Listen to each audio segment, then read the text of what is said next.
galera, aqui quem fala é o professor Bruno Sampaio e vamos lá para mais uma aula de física. E o nosso tema agora é dinâmica impulsiva. Nós vamos começar falando do que é quantidade de movimento ou momento linear, que a gente representa pela letra Q. E inclusive essa grandeza é uma grandeza vetorial. Quando a gente pensa em quantidade de movimento, a gente associa logicamente ao movimento. E a primeira grandeza que vem na nossa cabeça quando a gente fala de movimento é a velocidade. Então imagina um corpo que tem uma certa massa e esteja em movimento, esteja com uma determinada velocidade. Se ele se move, ele tem uma certa quantidade de movimento. Essa quantidade de movimento, ela é proporcional à velocidade que esse corpo possui. No caso, o fator de proporção é exatamente a massa do corpo. Então a quantidade de movimento é o produto entre a massa do corpo em questão e a velocidade que esse corpo possui. Então só a velocidade não determina se a quantidade de movimento é grande ou pequena. A massa também importa. Então, exemplo, se eu tiver uma moto e um caminhão se movendo lado a lado em uma estrada, como eles estão se movendo lado a lado, os dois têm a mesma velocidade. Porém, eles não têm a mesma quantidade de movimento, pois o caminhão ele possui uma massa bem maior. Então, quantidade de movimento e velocidade não são a mesma coisa, por mais que um esteja relacionado ao outro. Além disso, a quantidade de movimento, assim como a velocidade, é uma grandeza vetorial também. Logo, ela possui módulo, direção e sentido. Vamos começar pelo módulo. Módulo ou intensidade representa o valor dessa quantidade de movimento. E o valor é exatamente o produto entre o valor da massa e o valor da velocidade. Direção é a linha onde ele está atuando. No caso, a direção é sempre a mesma direção que o vetor velocidade possui. Assim como o sentido também sempre é o mesmo da velocidade. Então, como no meu exemplo, eu tenho aqui um movimento, a velocidade é na horizontal apontando para a direita. A quantidade de movimento tem que estar na mesma direção e no mesmo sentido da velocidade. Então isso é um fato. Quantidade de movimento é o produto entre a massa e a velocidade do corpo e tem sempre a mesma direção e sentido da velocidade que esse corpo possui. Unidades de medida. No caso, falamos aí de 3 grandezas.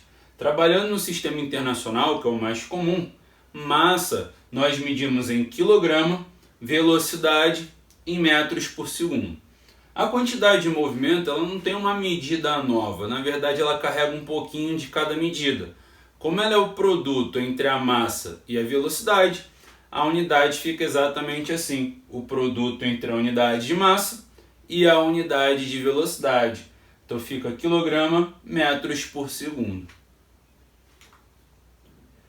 Impulso de uma força, que a gente representa pela letra I maiúscula, e também é uma grandeza vetorial. Do que se trata? Impulso, como o nome já diz aqui, de uma força, está associada à aplicação de uma força sobre um determinado corpo. Então imagina aqui inicialmente, um corpo tem lá a sua massa, no instante inicial ele começa a sofrer a ação de uma força, e nesse momento ele tem uma certa velocidade inicial. Se essa força ficar sendo aplicada nesse corpo, o que ela pode fazer é gerar uma alteração no movimento. Então a força aplicada vai fazer o movimento mudar. Então depois de um tempo de aplicação, ele pode ter uma nova velocidade depois. Ou uma velocidade com um módulo maior ou menor, dependendo de como essa força será aplicada. No meu caso, como ela está aplicada no sentido do movimento, a tendência é que a velocidade vá aumentando com o passar do tempo. Então, o impulso tem a ver com isso, uma força aplicada sobre um corpo por um certo intervalo de tempo e vai gerar ali, pode gerar uma mudança na sua velocidade. Quando a gente está falando de um impulso, a gente tem que observar se a força tem intensidade constante ou se ela tem uma intensidade variável. Vamos começar aqui com um caso de intensidade constante. Nesse caso, a gente tem uma equação que pode relacionar diretamente o impulso da força e o tempo de aplicação. No caso, esse impulso é exatamente o produto entre a força aplicada e o tempo de aplicação. Então, quanto mais tempo essa força ficar aplicada sobre um corpo, mais impulso vai ser passado para ele. Então, o impulso não é só a força, é o tempo de aplicação dela. Mais tempo aplicado, mais impulso. Sendo que, como a gente falou, o impulso é uma grandeza vetorial, assim como a força. Então ela tem também um módulo, uma direção e um sentido. O módulo, quando a força é constante, a gente já viu ali, é o produto da intensidade da força com o tempo de aplicação dessa força. A direção, sempre a mesma da força. E o sentido, também sempre o mesmo da força. Então aqui no meu exemplo, tenho a força na horizontal para a direita, o impulso também vai ser na horizontal para a direita, sempre seguindo a mesma orientação dela. Agora, se o impulso estiver sendo realizado por uma força variável, que sua intensidade muda com o passar do tempo, aí aquela equação de produto de força pelo tempo já não é suficiente. A gente precisa de mais informações. Então, no caso, a gente precisa saber qual é o comportamento da força com o passar do tempo. Então, a gente precisa de uma análise gráfica ali desse comportamento, pois a força não tem um valor só, ela pode ter vários. Então, vamos ter como exemplo esse gráfico. Nós temos a força aumentando a sua intensidade com o passar do tempo, logo é uma força variável e aquela equação não é suficiente. Mas como a gente vai calcular o impulso a partir desse tipo de gráfico, de força por tempo?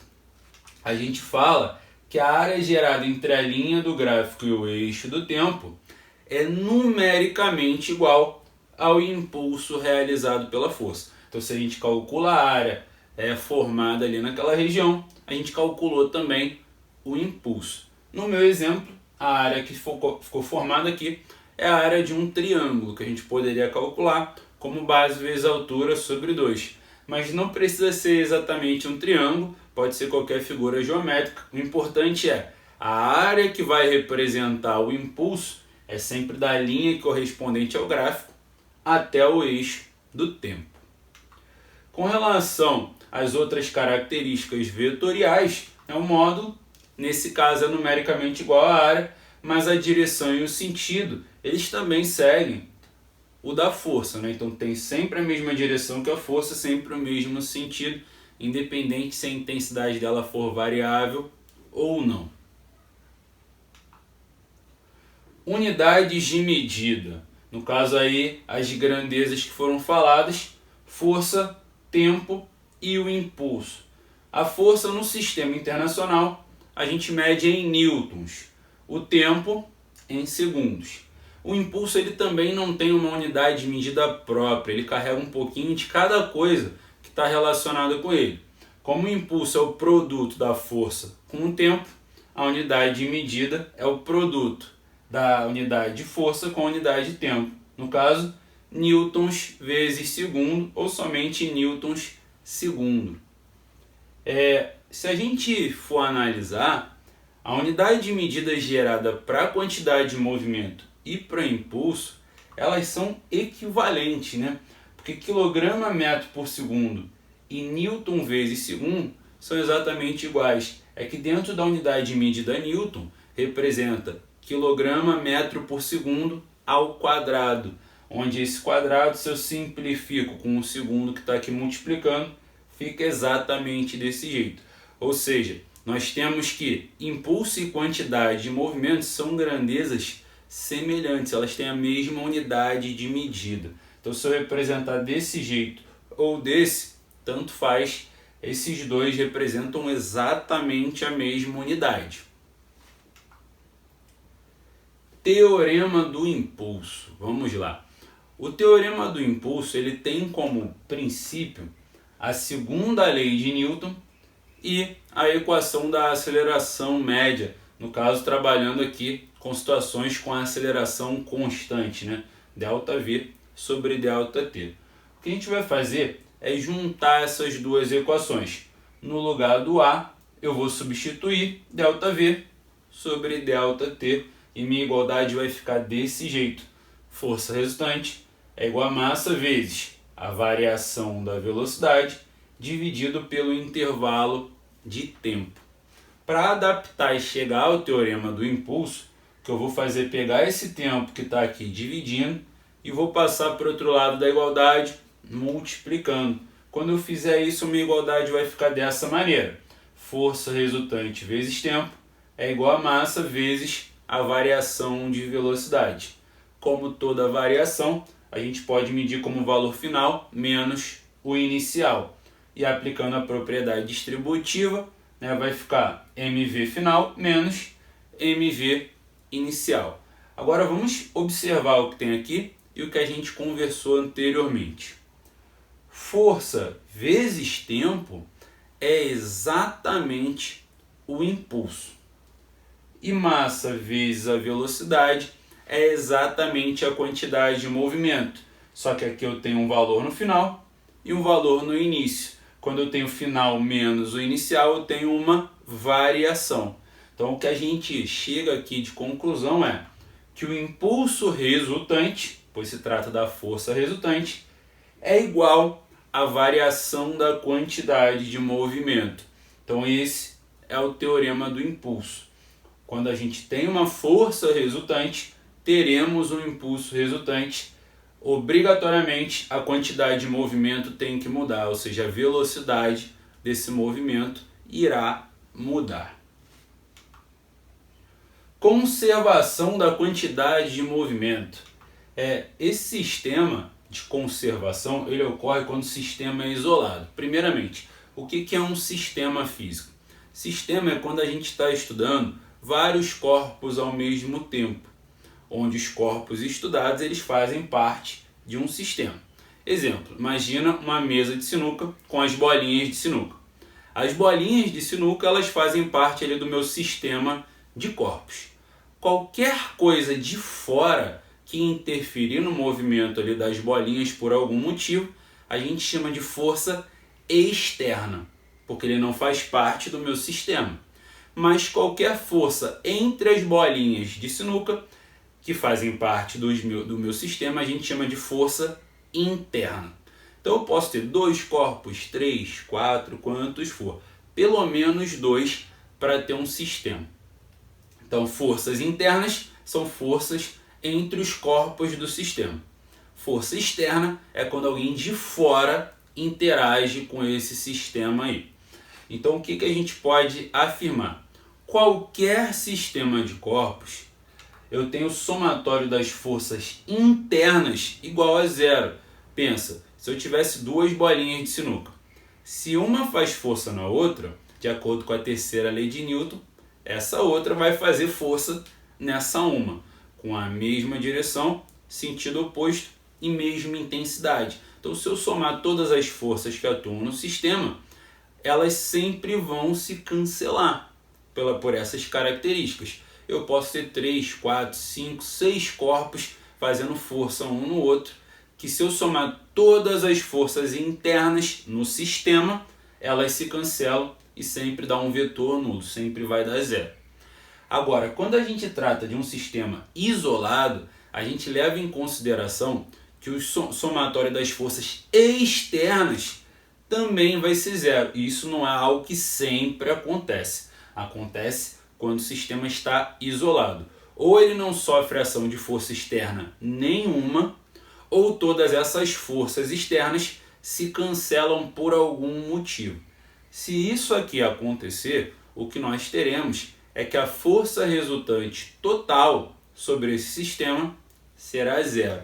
Então pensa, se a força resultante total do sistema for zero, observando o teorema do impulso, que o impulso resultante é igual à variação da quantidade de movimento, sendo que o impulso é a força resultante vezes o tempo, se ela é zero, o impulso total é zero.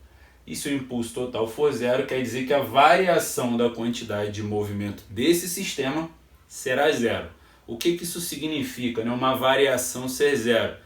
Quer dizer que a quantidade de movimento no final menos a inicial tem que dar zero.